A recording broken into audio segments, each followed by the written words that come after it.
বেশ কিছুদিন ধরেই ক্রিকেট পাড়ায় ওয়ানডে অধিনায়কত্ব নিয়ে আলোচনা।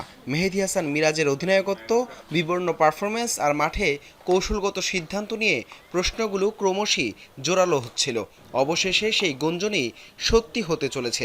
3 ফরম্যাটে 3 অধিনায়ক রাখার নীতি থেকে সরে আসছে বাংলাদেশ ক্রিকেট বোর্ড। ক্রিকেট ভিত্তিক জনপ্রিয় পোর্টাল ক্রিকবাজের প্রতিবেদন অনুযায়ী সবকিছু ঠিকঠাক থাকলে ওয়ানডে দলের অধিনায়কের গুরুদায়িত্ব উঠতে যাচ্ছে টি-20 দলের অধিনায়ক লিটন দাসের কাঁধে। আর টেস্ট ফরম্যাটে আগের মতোই নেতৃত্ব দেবেন নাজমুল হোসেন শান্ত।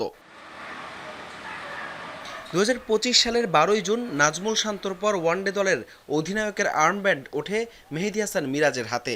চলতি বছরের এপ্রিলে তার মেয়াদ বর্ধিত করা হয়েছিল 2027 ওয়ানডে বিশ্বকাপ পর্যন্ত। তবে পরিসংখ্যান বলছে মিরাজের নেতৃত্বে বিদেশের মাটিতে খেলা 13 ওয়ানডের মাঝে মাত্র 2টিতে জয় আছে টাইগারদের।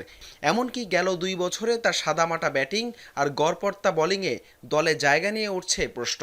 তাই আসন্ন ওয়ানডে বিশ্বকাপের কথা মাথায় রেখে বাধ্য হয়েই এই সিদ্ধান্ত নিয়েছে ক্রিকেট বোর্ড।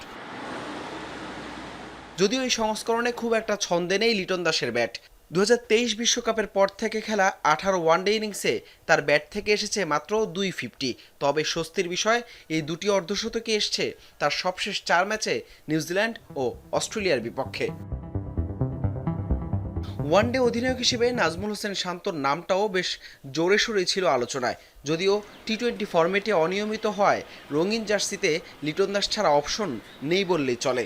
এদিকে ভবিষ্যৎ অধিনায়ক ভাবনায় সহ অধিনায়কের টুপি উঠতে যাচ্ছে তাওহিদ হৃদয়ের মাথায়। আগস্টের শেষে বাংলাদেশ সফরে সাদা বলের সিরিজ খেলতে আসার কথা রয়েছে ভারতের। সেখানেই নতুন অধিনায়কের হাত ধরে ওয়ানডে সংস্করণে নতুন সূচনা হতে পারে টাইগারদের। হাসান আল মারুফ, যমুনা স্পোর্টস।